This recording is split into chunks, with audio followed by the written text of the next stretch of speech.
times it harassed her to such a mental frenzy that Frothy, as Mr. H. Frothingham Tapper's intimates called him, asked her in terror if she no longer loved him.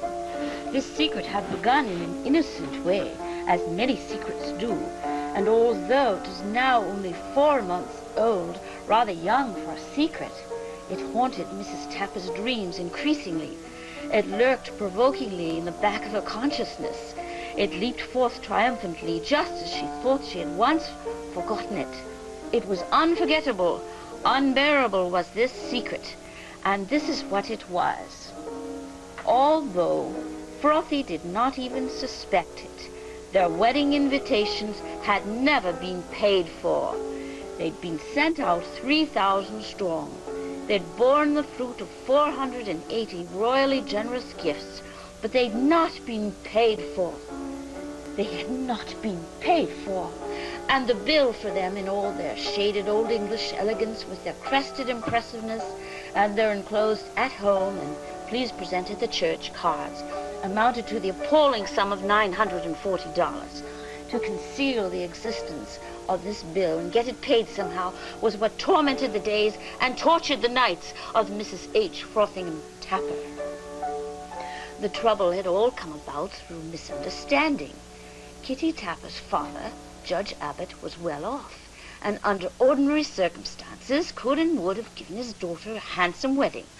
Unfortunately, Judge Abbott had thoroughly disapproved of his daughter's choice of Frothy, not realizing that even the idlest, richest victims of the so-called modern dance craze make good husbands sometimes, and that Frothy had more to him than appeared when he circulated indefatigably through the best New York ballrooms. Moreover, the most bitter point of dispute had been the fact that Judge Abbott and all his family were suffragists, while Frothy was a virulent anti.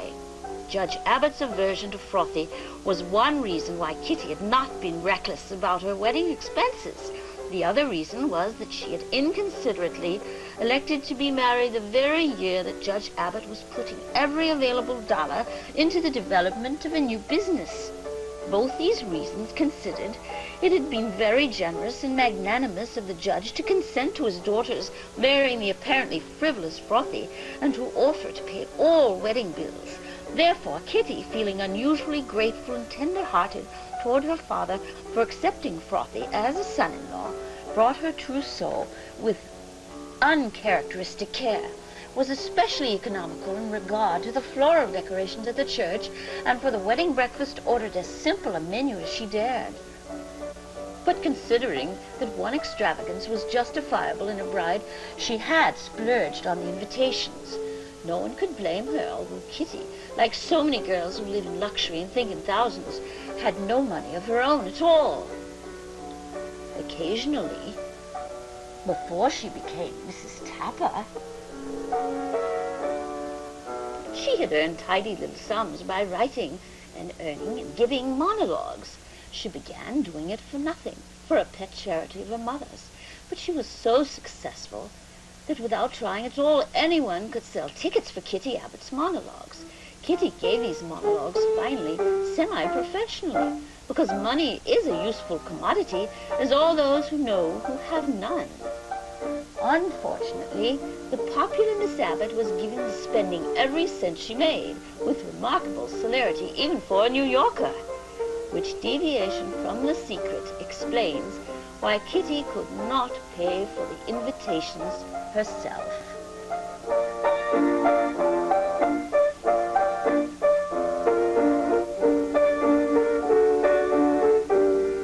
After the H. Frothingham Tappers had been married 4 months and had returned from their honeymoon in Egypt and settled down in their duplex apartment on Park Avenue, Judge Abbott dropped in one afternoon with a very critical eye, a constructively critical eye, a kindly generous eye, determined to ferret out what was most needed in the new menage.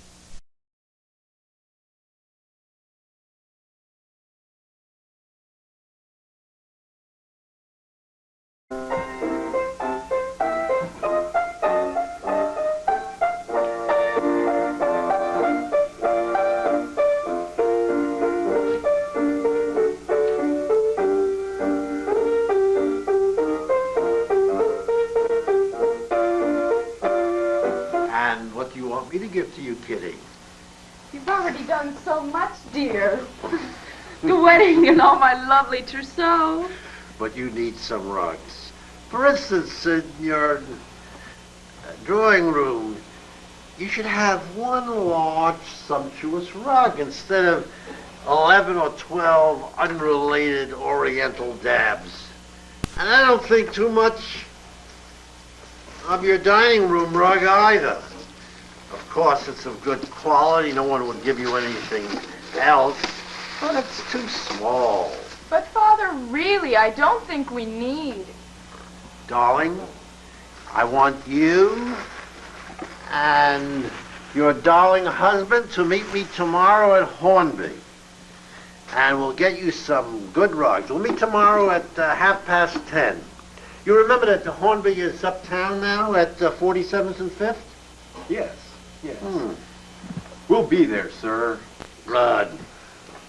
Ah, thank you. Thank you.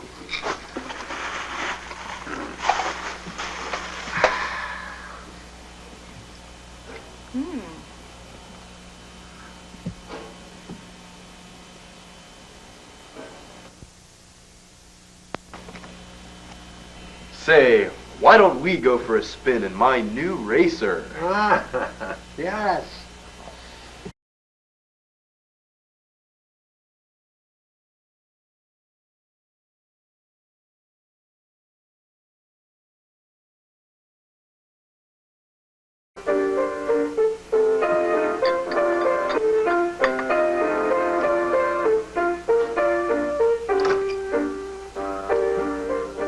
Lexington, 541. Mama! Papa wants to buy us some rugs, Mama, but I know he ought not to spend the money. Oh, my dear. Your father told me he had paid all your wedding expenses and expects to make you a gift as well. Of course, he can't do as much as if he hadn't put all his ready money into that tiresome business. No. Don't worry about a thing. That'll be all right. Kitty rang off. Then she wished she hadn't. The wedding bills had all been paid. Yes, but the invitations had been charged not to her father but to her, for the reason that her father had no account with the biggest jewelers in New York, and Kitty had. As she had never seen any bill for the invitations, although she remembered the amount, $940, with painful exactness she decided that when the bill had first come in, her father must have intercepted and paid it. In spite of these reassuring considerations, she was unable to rid herself of a troublesome feeling about it. Moreover, she had only $35 of her own in the bank, and Frothy, strange to say, had not as yet given her any money. Consequently, she was drawing out the 35 with a sinking heart, dollar by dollar.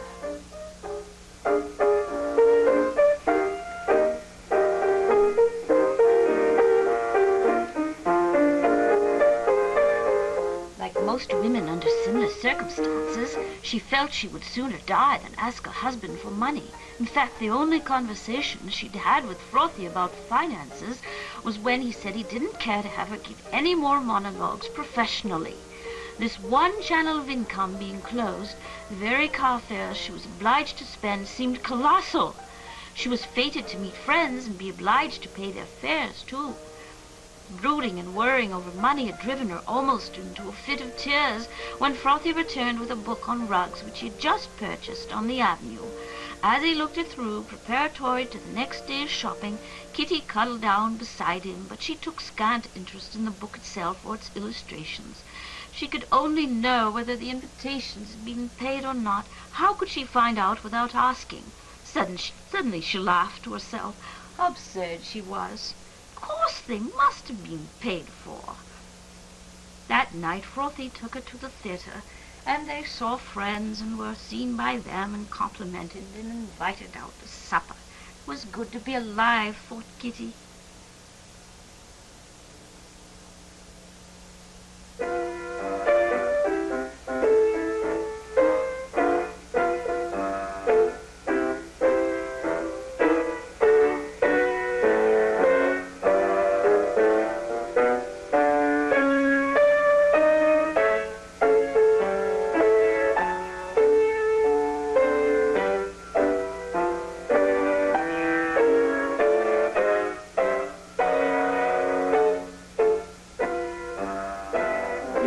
morning they met at the rug store.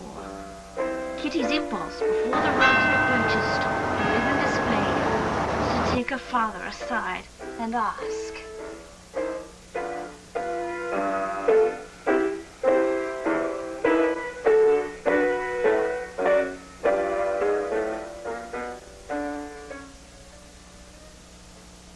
Paid for the invitations yet? Because if you haven't, the bill is $940. And maybe if you knew that, you wouldn't care to buy us any rugs. She procrastinated, however, so that the moment when this question would have come naturally slipped by forever. Feeling that it would now be awkward to mention it, she reasoned that of course her father had paid the bill. He'd furnished a list of over 700 names to which cards had been sent. He'd admired the elegance of the invitations. He'd been more interested in the size of the list even than Frothy. So of course he must have remembered that there was a bill and paid it. How ridiculous to fritter away one's happy morning in doubt. Meanwhile, the trio were looking at rugs. You can spend a considerable amount on rugs if you have it and are amenable. Frothy had very learnedly brought his book along, but the salesman scorned it.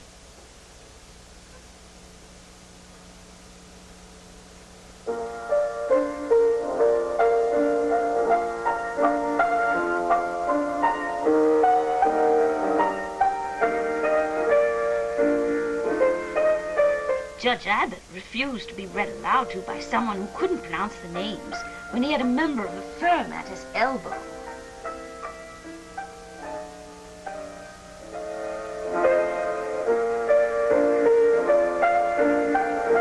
$1,000 apiece is as high as I care to go, whispered Judge Abbott beside to the salesman. Kitty overheard him. Even now it was not too late to say quietly to her father, while the others had rushed across the room to examine a salmon-pink Persian rug that hung on the wall. Papa, did you know that the invitations cost nearly $1,000? Perhaps. At length, they finally purchased the two they hadn't liked at all in the beginning, and all went round to the Ritz for luncheon. Kitty drove to an anti-suffrage meeting where the question for the afternoon was economic independence of woman. Husband is thy lord, thy life, thy keeper, thy head, thy sovereign, one that cares for thee, and for thy maintenance commits his body to pain, to painful labor by sea and by land, to watch the night in storms, the day in cold, whilst thou lies warm at home, secure and safe, and craves no other tribute at thy hands but love, fair looks, and true obedience. Too little payment for great a debt. Such duty as subject owes the prince, even such a woman oweth to her husband. And when she is forward, peevish, sullen, and sour, and not obedient to his honest will, what is she but a fool, contented rebel, and graceless traitor to her loving lord? I am ashamed that women are so simple to offer war where they should kneel for peace, or seek for rule, supremacy, and sway when they are bound to serve, love, and obey. Why are their bodies soft and weak and smooth, unapt to toil and trouble in the world? And now we shall all take a vote on the economic independence for women. All those who say yes, raise your hand.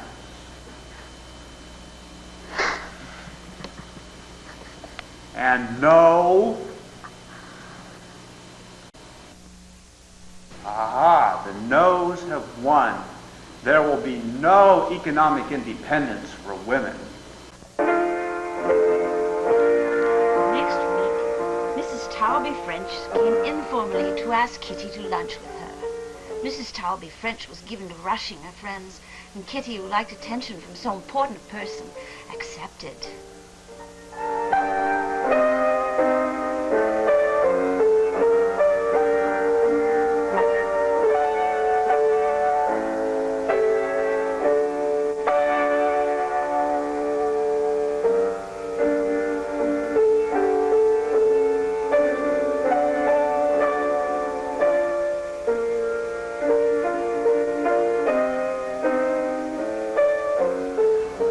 Dale.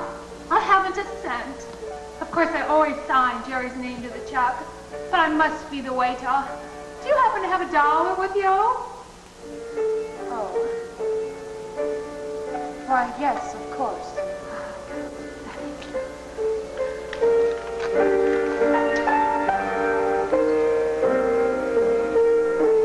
By the way, I was wondering if you give one of your marvelous monologues at the Ritz. The committee has offered to give you $50, Kitty, but I told them that Frothy would want you to accept the money now. Oh, my dear Sally, I happen to just want $50 for something, so I do wish you would drop the committee a note and tell them that I shall be very glad to accept the money. Certainly, dear. Shall you tell Frothy you're going to take the 50? No, I shall not tell Frothy. Ah. Immediately, there seemed to be an involuntary compact formed between herself and Mrs. Tarby French. A compact against Frothy Tapper, against Jerry Tarby French, against men in general. When the time came, Kitty went to the Waldorf luncheon, gave the monologue, and received applause and a large bunch of orchids. The check was not forthcoming.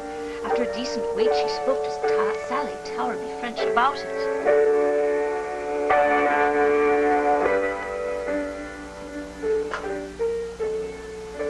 Hello, Kitty Dale. Yes, it is a beautiful day. Well, yes, I will do that, yes.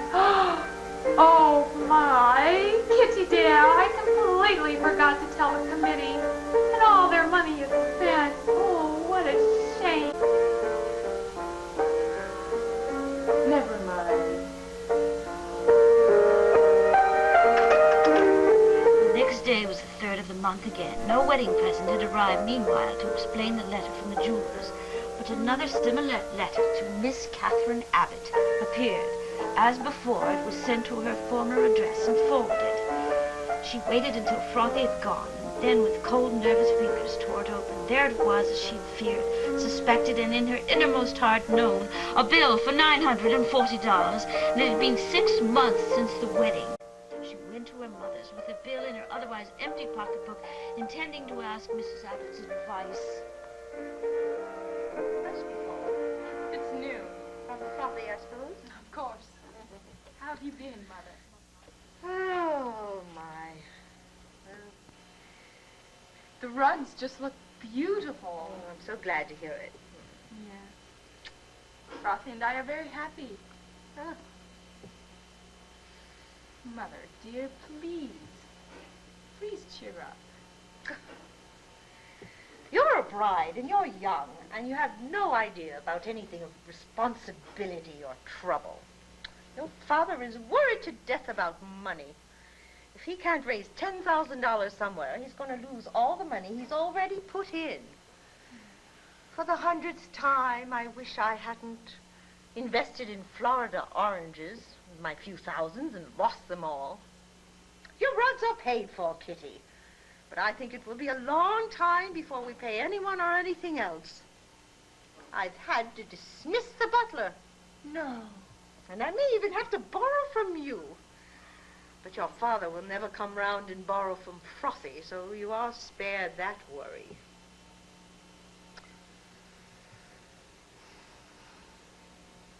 Well, you look lovely today. so do you, Mama. I tried.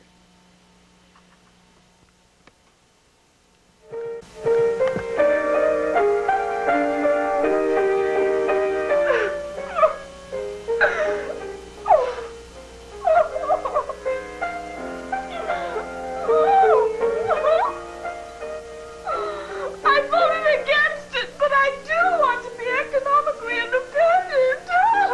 What is the matter? I want money in my pocketbook. My dear girl, haven't I told you repeatedly to go ahead and charge whatever you want to buy? Yes, I know, but I want car fares.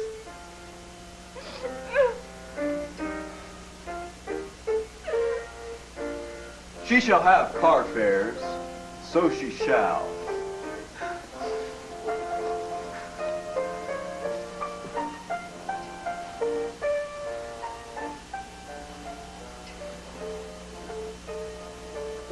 By George, what a peculiar coincidence. What? I haven't a cent with me.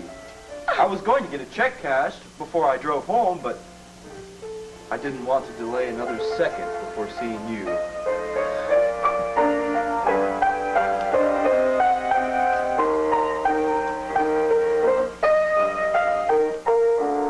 Now, Mrs. Towerby French had never returned the dollar she had borrowed, but she had done so many favors for the newly married couple that Kitty had forgiven her for her carelessness about the $50 for the monologue, and she felt mean to allow even a thought of that one borrowed dollar to skulk in the back of her head. Somehow, in spite of her, the dollar would persist in pervading Kitty's mind, and in the few odd times when she wasn't nerve-wracked over the $940, she wondered if Mrs. Towerby French had really forgotten about the dollar.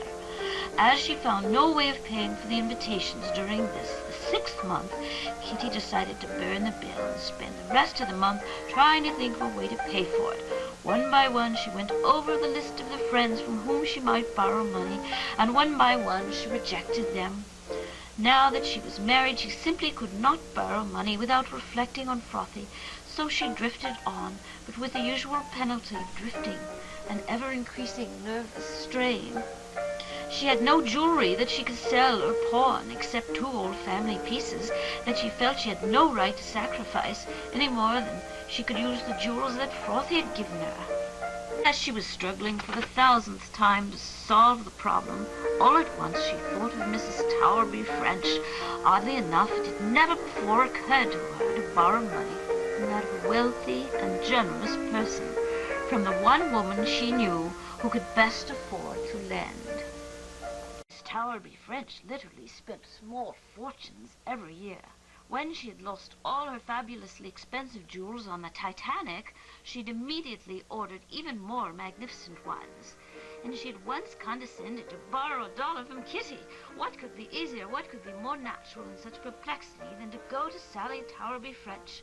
Kitty reflected a bit sadly that if she'd only had the brains to think of Sally in the first place, all her misery might have been saved. She dressed hurriedly and was outdoors early, for she decided to borrow the $940 that very morning, pay the bill before 12 o'clock.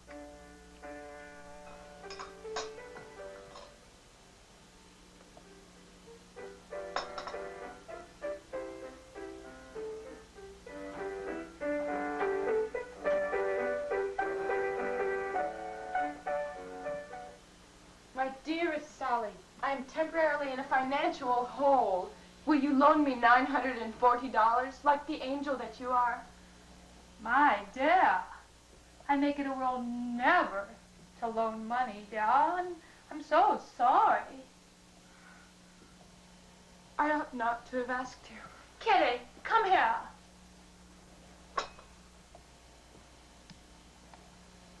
Kitty, dear, I can't bear that you should misjudge me. And so I'm going to tell you what not a soul in the world knows. I have absolutely no money and no way of getting any. My husband doesn't think I need any money. It's not necessary because I can charge things. I owe you $1. You think I have forgotten, but I haven't. And I'm going to pay you when I can. My dearest Sally. Don't interrupt me.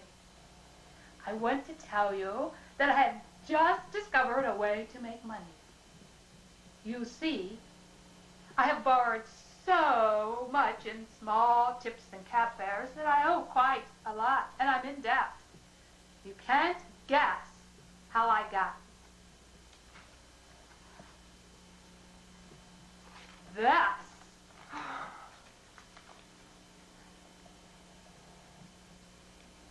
Some flowers for you, madame. Thank you, Yvette. Put them over there. Oui, madame.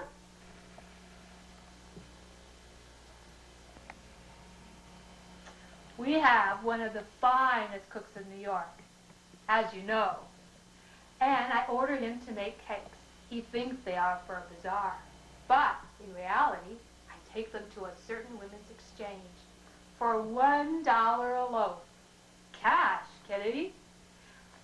I leave my car at a nearby hotel, and I walk through to the next street where the exchange is.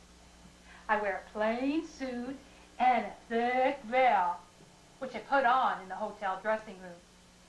Nobody knows, but that is why I can't loan you $940. I'll take you to luncheon at Sherry's if you'd like. And I always have seats for the matinee if you care to go. No, thank you, dear.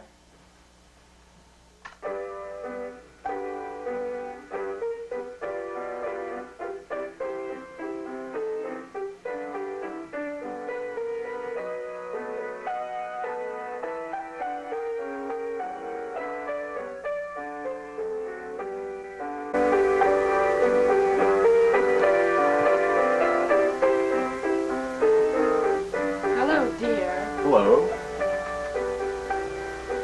Brought you something.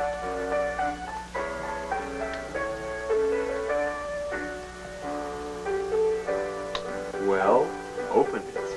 Thank you.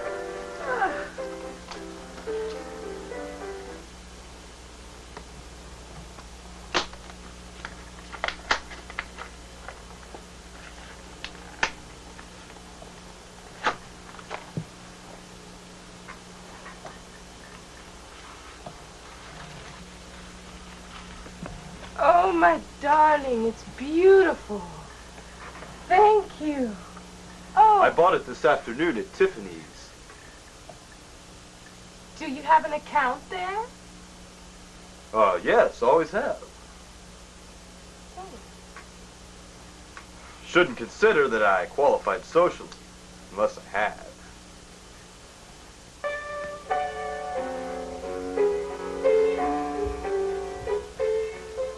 Somehow, Mrs. Tarby French's method of getting money was decidedly on her nerves. The fact that a friend of hers was driven to do things of that nature had destroyed many of Kitty's optimistic views and temporarily distorted her point of view. She felt as if she were mentally under the influence of the Cubist or Futurist school of art, and her whole world seemed angular, dwarfed, temporarily askew. The mail was very late that morning. Why didn't it come? Kitty was anticipating a letter from the firm telling her she would be sued. She read almost daily accounts in the newspapers of actresses and their lawsuits with dressmakers, milliners, and jewelers. Indeed, to her tortured mind, the papers seemed to contain no other news.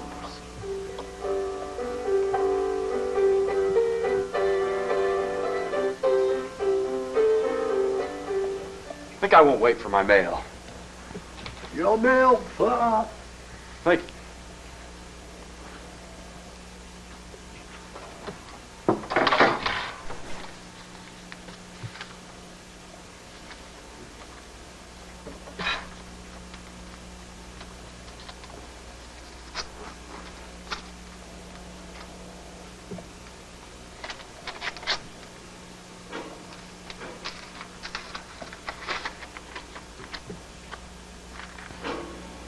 What's this?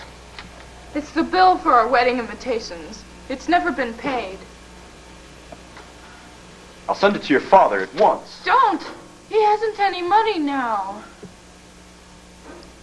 Why didn't he pay it before? Well, it was on my bill, and I never gave it to him. Why not?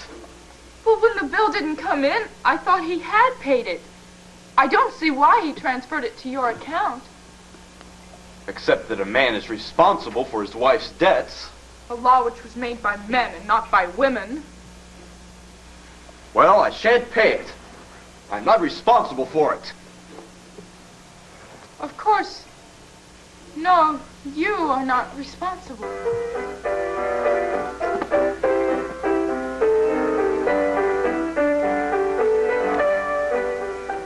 When she came to, she found herself on the sofa. Her husband had gone, but he'd left the bill beside her on the table. So this was what it meant to be a married woman. You had no individuality of your own. You couldn't even have a bill to yourself. You couldn't have the doubtful dignity of being sued. She asked the maid to call her mother. Kitty, darling, what is it? You've looked frightfully pale for weeks. What is the matter?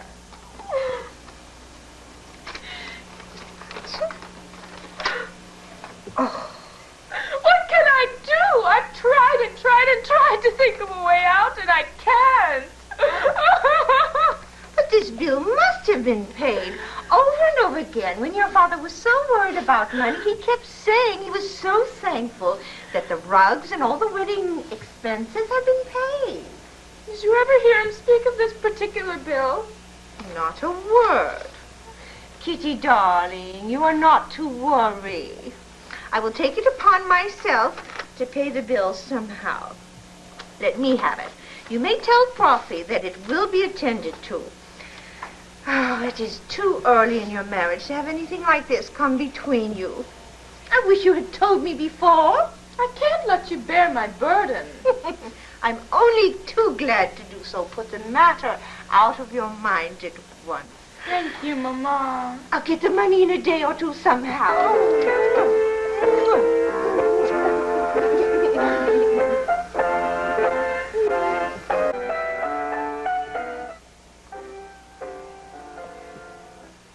I saw your father today.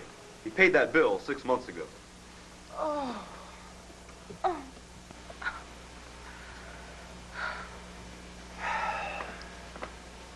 We went round to the store with his receipt, and they apologized, and by way of reparation wished to make you a handsome present. Neither your father nor I would accept anything, of course. The mistake came about through the accounts being in your name and your father's paying the bill.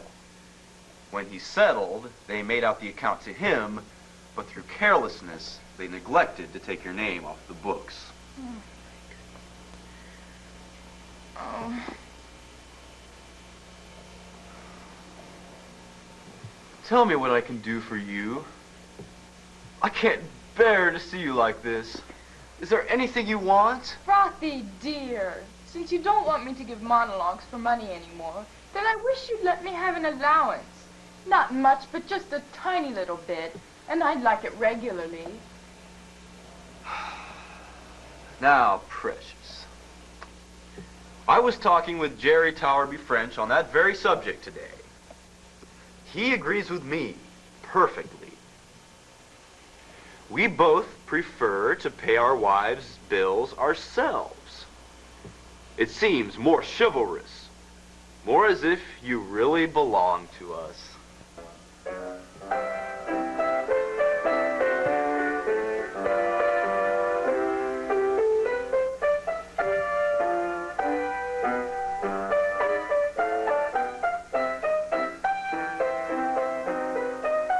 Kitty Tapper has been remarkably successful in making walnut fudge and disposing of it without anyone's finding her out.